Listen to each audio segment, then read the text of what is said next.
Hey guys, welcome back to Eversoul. In today's video, we've got a balance patch upcoming, which I am really excited about. Now, massive shout out to Antilla from Pridewin once again for getting on this info super fast for us. But this is the patch notes. Now, I'll leave this linked in the description if you want to read it. You do have to translate it because it is in Korean at base. They haven't released the English version of this yet. But the very promising thing that I like about this is that they're actually balancing units that aren't as used, which means, you know, even if you're getting the units that you don't want, maybe they will become more usable in the future. But also it's just great to see a game do this because it just adds like enjoyment to players, but it doesn't necessarily make them a bunch of money. Yes, a few people may summon for it, but it's really good. It's always promising when you see balancing patches happening in a game. For instance, AFK Arena, which is this game's heavily modeled off of, they just don't balance old characters anymore. They're just like, nah, that's done. We'll just release new ones. So this is fantastic to see in a game. Really excited about it. Now, you can read through this whole thing. The thing that I wanted to note at the start, I'm not going to go into these too much, but this gives me a lot of promise as well that the devs know what's being played in the game and stuff like that, because for each character they do like a description of what's changing and then the actual reasoning behind it. So like where's a simple one to look at? So Clara's a great one to look at. So they said the knockback effect of the sub skill No Frost is removed, and then this is the reason: the knockback function has been removed so that Clara does not become the target of burst fire and die when chasing after pushing the enemy away. The stun effect has maintained. So they understood that yes, we wanted a knockback effect, but this is making Clara essentially just commit suicide because she's pushing the enemy, then she's the first one in after them, and then she's getting killed. So they're like, okay, that's a problem. Let's fix that. I just, the way they describe all these things, which you guys can jump in and have a look, is fantastic.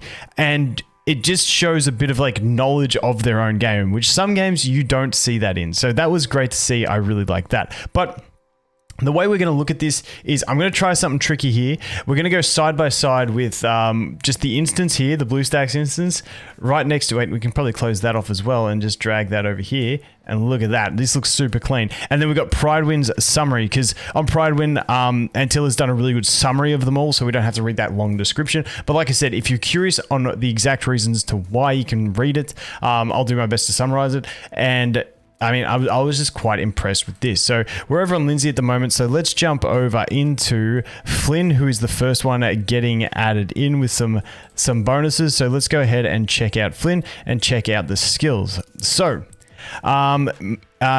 gunpowder. So that ability is the main skill. So I feel like this is a pretty good way to look at it.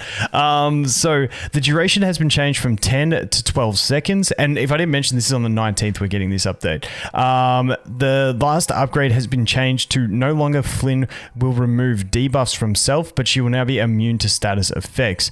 So adds an effect which removes all debuff effects cast on self. Basically, that just changed, that text will change to it is now immune to status effects. But I guess that means she will retain the status effects that she already has. So, you know, it's a bit up and down on that one. Next one, take this. The skill will give, let's go to take this. There we go. The skill will give Flynn more mana after hitting an enemy. So throw a grenade made with crude skills, deals damage equal to 170 to the attack of the farthest enemy and launches the enemy 2 meters in front, and adds an effect which stuns the targets for 2 seconds. And then the skill will give Flynn more mana after hitting. So it's just an added effect that I'm assuming will come on the baseline skill. Then we have Better Alone. So a bunch of skills getting reworked here. Added a missing description to the passive. Flynn gains more mana per normal attack. Okay, so they didn't specify that she's getting extra mana, so that's pretty nice. And then a bonus damage values change, so it goes from a bonus of 110 to down to 100. Then it's the 115 is going down to 110. And then the 120 stays at 120. So when you've got it maxed out, it's going to be the same anyway. So that is the changes to Flynn. I'm keen to see how much more energy, how much more mana she gains.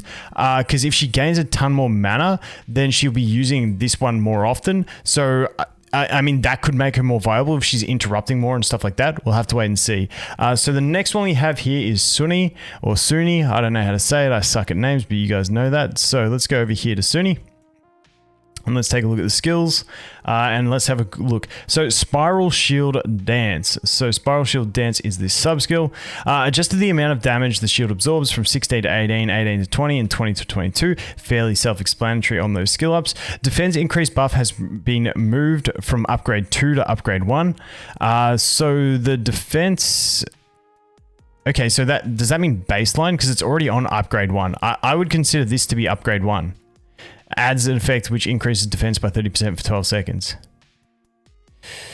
Please don't be moving from upgrade 1 to upgrade 2 because she doesn't need a nerf. So maybe goes onto the base skill, not too sure on that one. Upgrade 2 will now give Suni a 30% physical resistance and melee resistance. So she's basically at max, gaining an additional resistance buff for both for 12 seconds. Pretty solid, not too bad. All right, zero range bombardment. So let's go to this one. The duration of the attack debuff has been increased from 6 to 8 seconds. Very minor change, but you know, not too bad. A lot of people wouldn't be getting the effect of this yet anyway, so not the biggest change in the world. Onboard Crossfire, let's go to that one. So this is the main skill. The attack debuff has been moved from upgrade 2 to upgrade 1. That's more in line with what I was thinking to see. So that goes back up to here, which is really good. A lot of the characters, like I said, I feel like things will definitely change once we get higher level characters and they have all the skill ups, because I think it's really going to change things. So then we have Mika and Siha. So basically, I don't think we really need to jump onto them too much to have a look at this. We'll just jump into Mika here to have a look. But Mika, so these abilities for both of them. So change the pattern of Mika and Siha's attacks so they use the skill with the higher priorities. So the mic check here is this one. Mic check Siha and stroke Mika. Oh wait, I was reading Seeker. So stroke. So this ability here swings the guitar to damage to enemies within 2.5 meters. When Siha is on the battlefield, additional damage dealt and decreases the target's attack. So they're going to prioritize these heavier. To be honest, I actually like this one because this one's pretty solid as well. Like this deals nice damage, but whatever they're doing, this is the one they're going to prioritize with getting out on the abilities. And then soprano harmony or alto harmony. So that's this one, which is the passive. And that is going to change to, instead of increasing attack and defense, both passives will now increase attack and physical resistance and magic resistance. Well, not too bad because, I mean, I guess that's handy against defense ignoring mechanics and stuff like that. Minor change, but I guess like what they wrote in the description was it's just like they're trying to optimize the performance of their using of abilities. So that's basically what they're doing. They're going to prioritize the stroke, the first sub skill more than the other skills, or maybe it's just first in turn order and stuff like that. We'll have to see how it actually pans out. Next up is Clara. Now I already mentioned Clara. I'm not going to go to her, but basically she has the ability where she knocks an enemy back and stuns them. They're getting rid of the knockback and just making her stun because she was getting killed too often. So that is that one.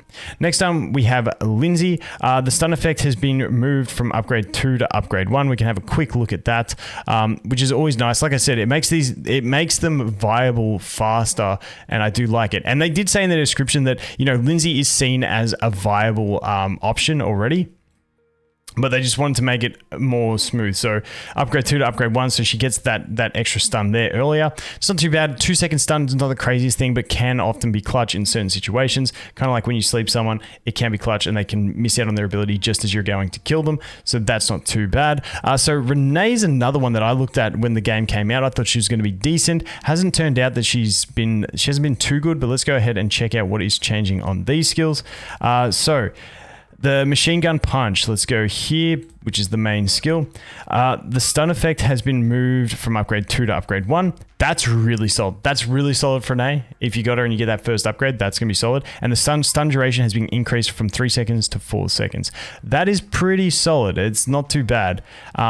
Now, it's only a single target attack, so it's not going to be like AoE, like holding down the enemy team, but still single target can be quite decent in certain situations to lock out an enemy. Not too bad. The shockwave punch, which is this sub skill here, increases the mana reduction value from 800 to 1200 for the base version of the skill. So that's going to be 1200. I'm guessing the skilled up version is going to stay at 1600. So end game, it's not going to change anything, but it is going to change things in the early game for that. And then the gear up buff is changing and just basically increasing the buffs that she gets by about 3% per stage. So that's not too bad. Don't know how much of a difference that'll make, but hey, everything counts. Next one is Irusha. Now, Irusha's another interesting one who really has not seen much play. I haven't even heard anyone talk about her really. I believe she's the shock unit that applies the shocks. So let's take a look. So this one's going to be interesting. Mana recovery values have been increased from, if we go to Spinning Chakra, absorbs the electricity running through the target, then converts it into chakra. Restores her mana by 500 when her normal attack hits a shocked target. So that's increasing to 1000. This is actually a pretty nice change. So they said in the description that basically she wasn't meant to deal a ton of damage with just her attacks. She was meant to cycle through and keep disrupting with her energy regeneration.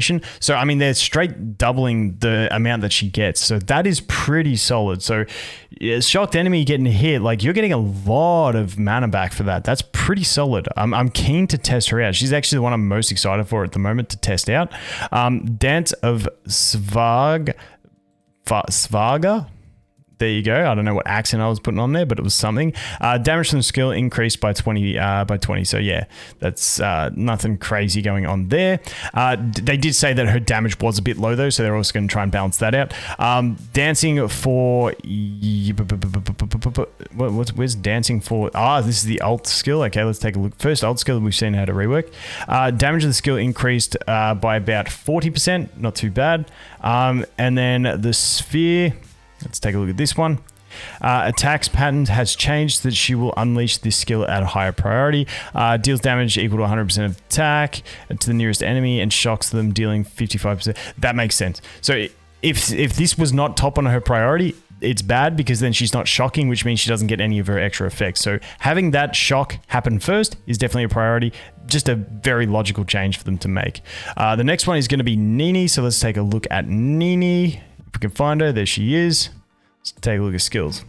All right, increase the range of her normal attacks from 5 meters to 7 meters. And then the Yang Bazookas, that one, the main skill, the range of the skill is increased. So they basically said that she was a bit, I think they said something along the lines of she was feeling a bit funny with the range of her skills. So they increased the range on both of them just to account for situations in which it might help. I still think she's going to be a really good unit, but she's one of those ones that I feel like really needs to get some of the max skills, and then she will be like way more viable. That's just how I'm feeling about her at the moment. But in general, I think she could be pretty clutch when you've got like a 12-second silence on the ult. It's pretty solid. Like 12 seconds is a long time to lock out an enemy, especially if they're trying to heal or something like that. So pretty solid unit all around. I think she's going to be decent, but that is the changes that she is getting. And that pretty much covers it up. So once again, as always with these things, go over to PrideWin. Please click the link in the description. Go show them your support. They go a lot of effort into this stuff. Let me know if you like this format of looking at changes where I put them side by side to sort of have a look at what's going on. You know, it's first rendition of balance patches, so that was the best I could come up with. But anyway, guys, let me know who you're most excited about in here. I'm just excited that they're doing balancing patches. That's good enough for me. But anyway, thanks for watching. Hope you have an awesome day, and I look forward to seeing the next one. Cheers.